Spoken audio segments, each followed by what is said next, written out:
This is John T for the Boxing Voice, and I'm joined today by light middleweight British prospect Dino Richardson. How you doing, Dean? I'm all right, mate. How are you? Yeah, I'm good, thanks, mate. What you been up to? You've been training today? Done a little bit, not too much. Obviously, in this climate, it's a bit difficult to get a lot in. But yeah, doing what I can and getting by, really. Excellent. Well, look, I've done my homework. Looking at your CV, it looks superb. I'm going to come on to the paid ranks in a minute, but tell us a little bit about what got you into boxing and how long you've been a pro. A lot of people ask this, what got me into boxing, and there's not really one thing I can put my finger on and say that is why I went to the gym. It's just something I've always had an interest in, so to speak. I tried it when I was about 12. I went down to Norfolk boxing gym. And then I think they stopped for like the Christmas break. And for some reason, I just didn't end up going back. And then Rice at Boxing Club was temporarily moving into RAF Norfolk. And my house basically backs onto that. And yeah, went down there and haven't looked back really. And then turned pro just over 5 years ago now. It's flown by. So did you have many fights as an amateur? I didn't. I only had 16. Reached 2 London finals. I think I lost to the winner both times, and then one of them lost in the final. But I sort of went through a period where I had like one fight in 2 years. Either I just couldn't get a fight, or there's an injury, or I had to put out of a fight or a tournament during illness, and I was just getting a bit fed up with it because I had a lot going on in outside of boxing. Like I was doing the knowledge to be a black cab driver, so I was getting up early, doing that, getting the train home, and then I was getting the train over to either Ladbroke Grove to train with Dale Youth. I was going over to West Ham 3 times a week, and I think I was burning myself out. I was getting quite ill all the time. Whenever I was stepping the training up, I think I was just getting run down. So I didn't have that many amateur fights, and I started training with Barry O'Connell in Hammersmith.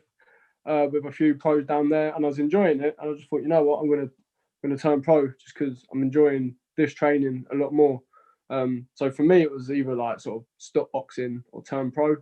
So I wasn't enjoying it, and then for me, it's been the best decision I've made with my boxing and my career. Excellent. You mentioned Dale Youth there. That's very, very well known, obviously, in London. George Groves used to fight out there, did he? Yep. James DeGale. Been a few good fighters out there. Yeah, have you managed to be in the gym when they're sparring and that, or a bit probably after their time, was it?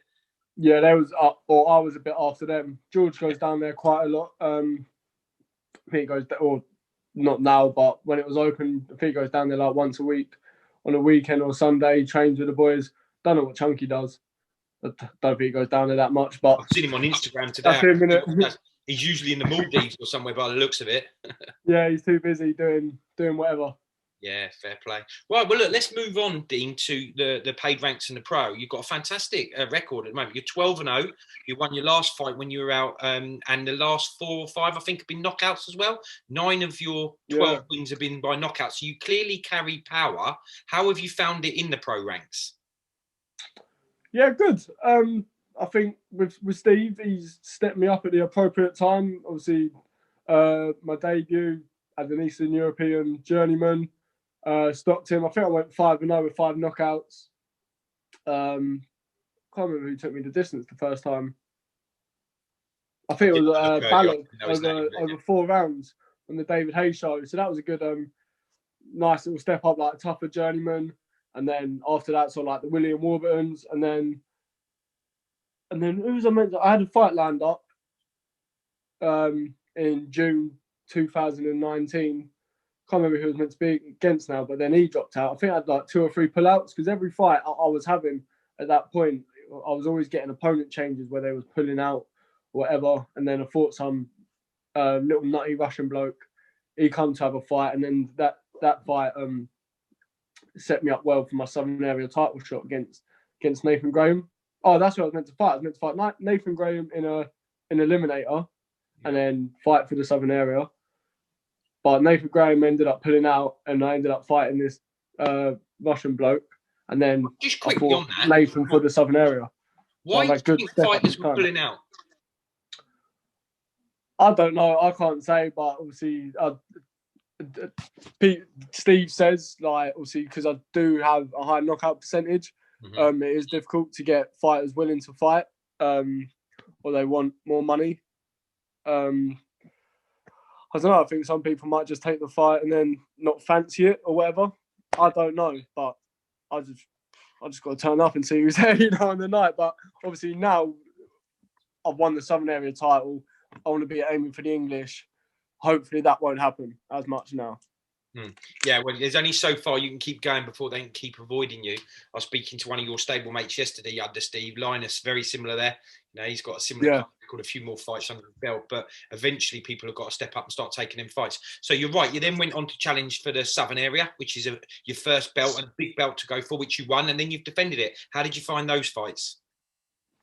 Yeah, the when I won the Southern Area, that it holds it's a fight I hold close to my heart, because obviously it was my first professional title that I won. A friend of mine, Jack McGill, he passed away the month before the fight.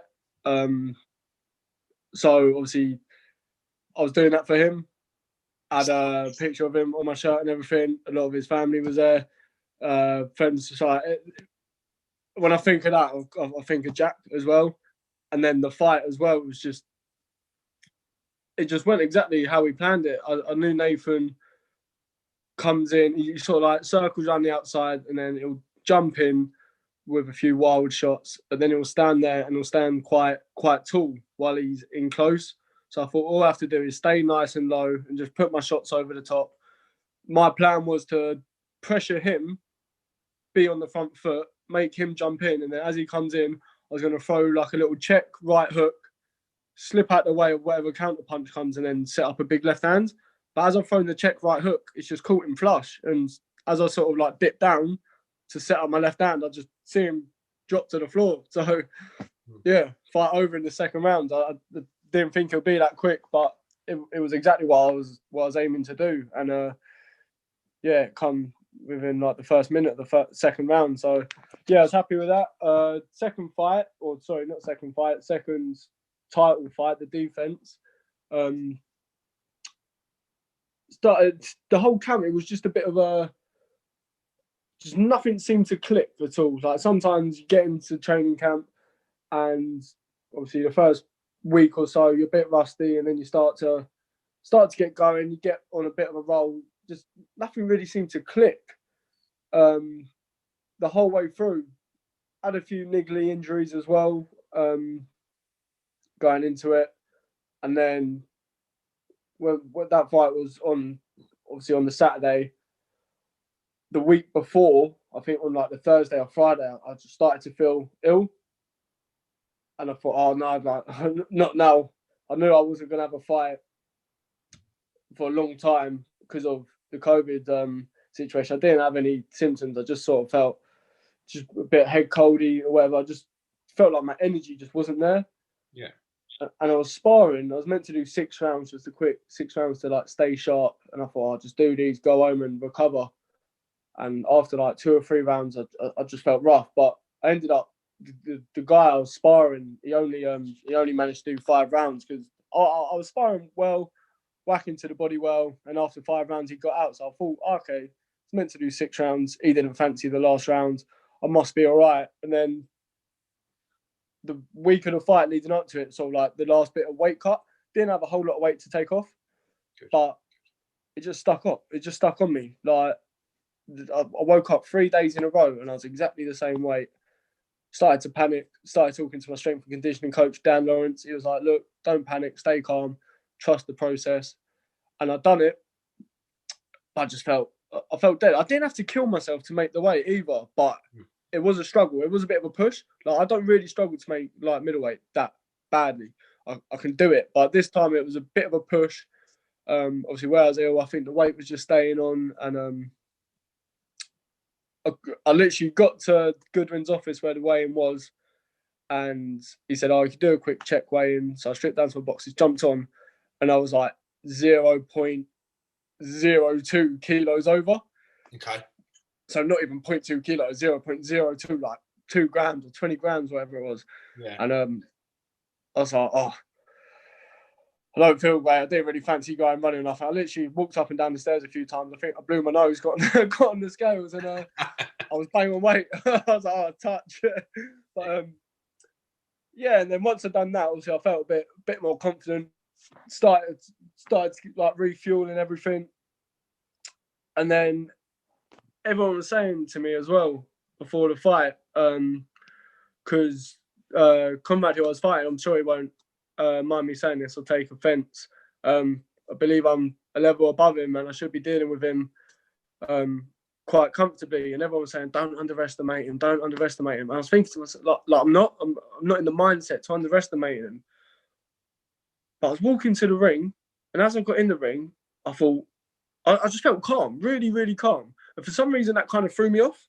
I was thinking, maybe you are underestimating him now. And then I started to think, right, sort of like G yourself up a bit, like let's get going. And then I saw him come out the first round.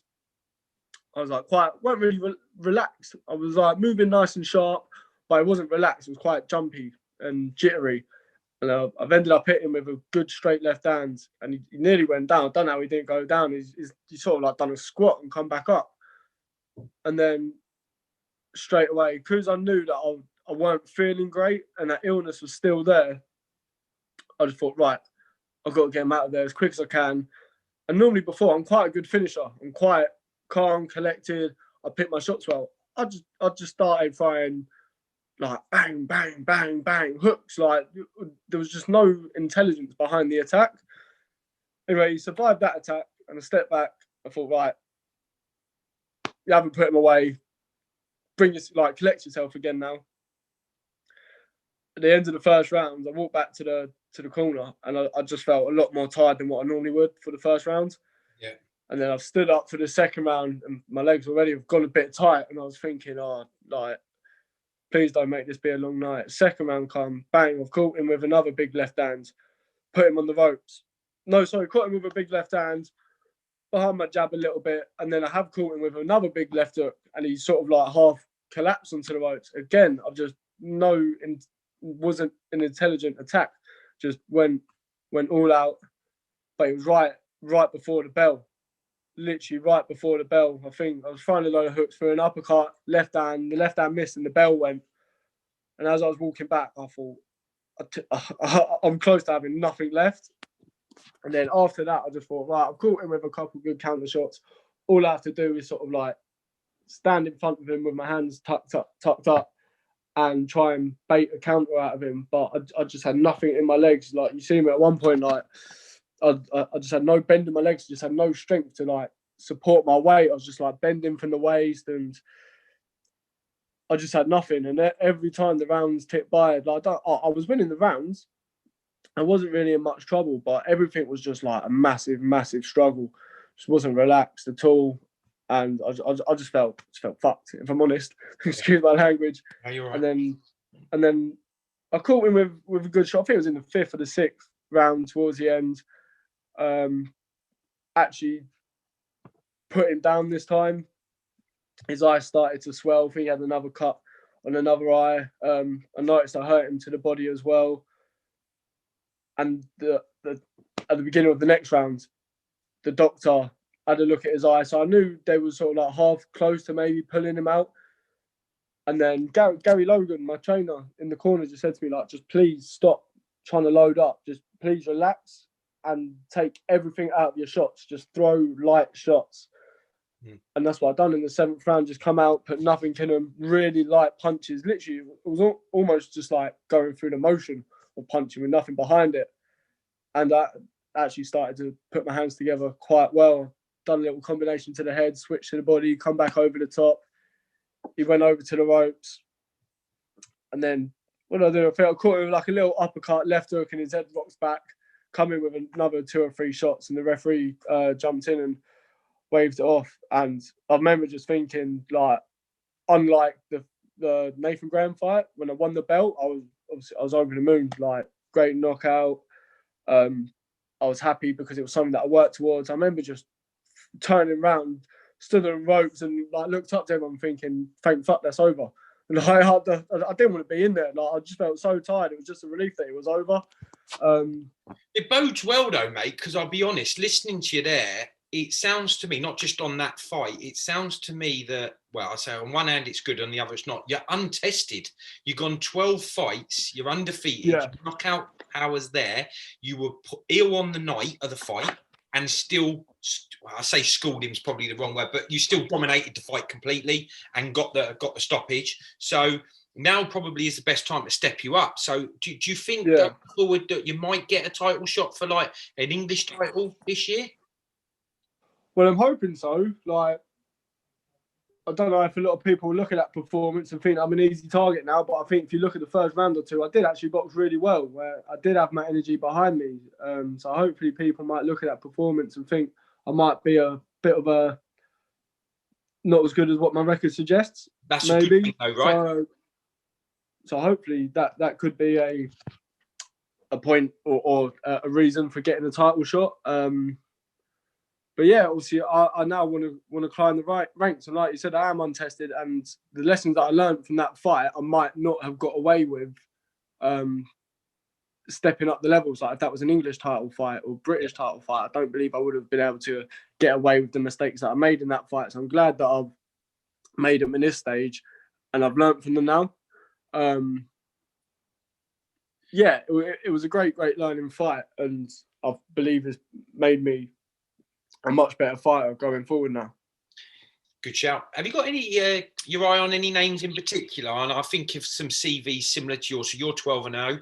Hamzah Sheeraz, he's 12-0. He's got the European WBO fights for France. Who's that, sorry? Hamzah Sheeraz. Oh yeah. I know whispers he's going up to middleweight now.